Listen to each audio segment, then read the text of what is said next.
જય સ્વામિનારાયણ બહેનો. આજ આપણે યુટ્યુબમાં એટલે વિડીયો મૂક્યો છે કેમ કે જો ઇન્સ્ટાગ્રામમાં મૂક્યો તો એમાં ટૂંકું બોલાય અને બધા બહેનોના બહુ પ્રશ્ન હતા કે કિરણબેન આ તમે મૂકવા જાવ છો શ્રીફળ ભરીને એનો વિડીયો બનાવો અને તમે આમાં હું નાખો છો ને એનો વિડીયો બનાવો. એટલે આપણે આમ જુઓ બતાય કે ઘઉં છે ને ઘઉંનો લોટ અને છે જાડો રાખી છે. ઘણા પાસે એવું હોય કે મેંદો ન કીડિયું દેવાય એટલે મીડિયમ છે લોટ. પછી એની અંદર નાખી છે ખાંડ અને મોણ દહીં ઘીનું અને બિસ્કિટ હોય તે નાખી. હવે પછી ઘણા પાછા બને અમને જો અમારી રીતે એમ કરતા હોય પછી ઘણા એવી કોમેન્ટ લખશે કીડિયુંને મેંદો ન ખવડાવે, કીડિયુંને ખાંડ ન ખવડાવે. આપણે પહેલેથી એવી રીતના આપણે પૂરતા ને કીડિયારું પૂરતા ગોળ નાખતા હવે ખાંડ નાખીએ અને કીડિયું એટલી સુધરી ગઈ હોય. કૂતરાને જ બિસ્કિટ ખાવા મળ્યા નકરી ક્યાંનો ખોરાક હતો. એટલે બધું અમને એમ લાગે કે સારું લાગે અને મજા આવે એવી રીતનું ભરીએ છીએ. પછી તમારે તમને યોગ્ય લાગે એમ કોમેન્ટમાં લખજો પણ અમારી રીતે એમ કરીએ છીએ. અને આ શ્રીફળ છે ને ઘણા એવું લખ્યું છે કોમેન્ટમાં કે કોરા પડી ગયેલા હોય હુકાઈ ગયેલા લેવા તો એ કેટલા વાસ મારતા હોય. હુકલ જોતા હોય તોય મળે થમું આની કરતાં સસ્તા મળે. આ મોંઘા લાવી છે મસ્ત બધા એક નંબરના શ્રીફળ લાવીશ. ઓલા હુકાઈ ગયેલા જોતા હોય તો તમારા બ્રાહ્મણ પાસેથી જ લેવાના રે. અમારે કોમેન્ટમાં એક બ્રાહ્મણે ભૂદેવ સહી અને અમારી પાસે શ્રીફળ છે એવું લખ્યું હતું તો એ લેવા હોય ભાઈનો જ ન કોન્ટેક્ટ કરી પણ એ તો કેટલા બધા હુકાઈને વાસ મારતા હોય. એના કરતાં ભરીને કીડિયું ખાઈ જાય એમ એવી જગ્યાએ મૂકીએ છીએ. એકાર કેટલી કીડિયું હોય ને તો મને એમ છે 2-3 દી 5 દીમાં ખાઈ જાય તેવું છે. એમાં ક્યાં ગંધાઈ જવાનું હોય. પછી એની જગ્યાએ પાછા મૂકી અને જો વિડીયો એટલે નહીં બનાવતી મૂકવા જવાનો કેમ કે એનો વિડીયો બને તો પછી તમને બધાને એવું લાગે દેખાડે છે.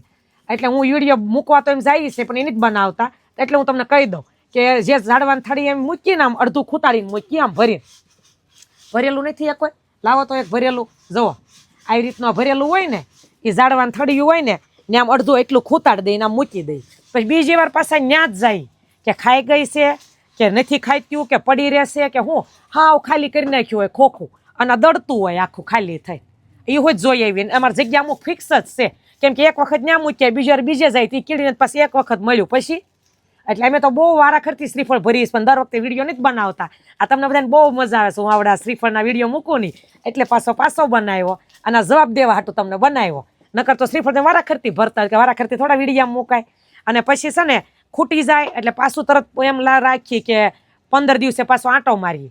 બને ત્યાં મહિનામાં 2 વખત લગભગ મૂકી જ દઈએ છે. ત્યાં પાછું ખૂટી ગયું હોય ને દળતું હોય એટલે એ જ જગ્યાએ પાછું મૂકીએ અને 200 શ્રીફળ હોય ક્યારેક 150 હોય. હવે અમારા આ મેમ્બર વધવા મળ્યા છે.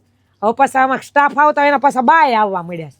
અમને કહેજો સેવામાં એટલે પેલા સર છોકરીઓ જઈતી હવે પાછા ઘરના એમ કે અમને લાભ દેજો એટલે અમારા સ્ટાફ વધે અને આમાં સેવા કરવાવાળા વધે પાછા શ્રીફળે વધારવા પડે છે.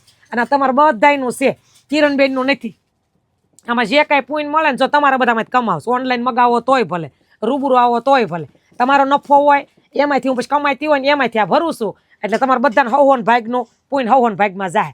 અમારા સ્વામી વારા કરતી એમ કે કોઈ ભાળે કે ન ભાળે જેનું જે સાના ખૂણે ઘણા સેવા કરતા હોય કે બધાને મોટા સંતો કે મોટા મહાપુરુષો દેખે એમ બધા સેવા ન કરતા હોય. કોઈક સાના ખૂણે સાની સેવા કરતું હોય તો ફળ તો સ્વામી કે ભગવાન આપવાના હોય એટલે એના ખિસ્સામાં ડાયરેક્ટ પડી જાય. એ કાંઈ વાયા દેવાની જરૂર નહીં. આ એના જેવું છે. હું ભલે કરું હોય ત્યારે તમને દેખતા કે કિરણબેન કરે છે પણ તમારું માંથી હું નફો કમાણી હોય એટલે ડાયરેક્ટ તમારા ખિસ્સામાં પડે.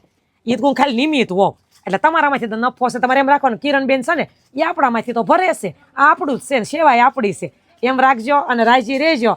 પછી તમે કોમેન્ટમાં લખજો કે આવું કરો. મને જે યોગ્ય લાગ્યું ને એ રીતે હું શ્રીફળ ભરું છું બતાવજે કે જો આ તમને બતાવી ને અને કાણા વળી 3 પાડીએ છે. લાવો તો એક કાણા પાડેલું હોય તો 3 કાણા પાડીએ એટલે હટ ખૂટી જાય. મકોડો ઘૂસી શકે એવું નહીં ખાલી કીડી મકોડો ખાય ને ઓલા મોટા જીવડા રખડતા હોય ને એ ખાય એટલે મોટા 3 કાણા પાડી એટલે કીડીનું હોય પછી ટેવ હોય ને અહીંથી જાય ને અહીંથી નીકળે અહીંથી મકોડા એટલે 3 દરવાજા બનાવી એટલે હટ ખૂટી જાય લોટ. અને આવા નવા આશીર્વાદ દેજો ને આવો નવો સપોર્ટ દેજો એટલે આપણે કાર્ય કરશું પણ બધાને વિડીયા નહીં બનાવી હો. પછી તમને એમ થાય બસ કિરણબેન બધું કરતા જ બતાવતા જ નથી બધું ન બતાવવાનું હોય. પછી તમે બધા કેમ ગુણ લેવા વાળા છો કોમેન્ટમાં બહુ રાજી થાય બધા લખ્યું હોય ને તે મને પછી પ્રોત્સાહન મળ્યું કે લાવો પાછો બનાવી. નકર જો એમાં મોળી કોમેન્ટ આવ્યું હોત ને કે દેખાડો કરે છે બતાવે છે ને તો પછી હું વિડીયો જ ન બનાવે. પણ મેં કોમેન્ટમાં જોઈ મારા કોમેન્ટ જોઈજો 90% કોમેન્ટ એવી છે કે બધા ખુશ થયા મૂકજો વિડીયા.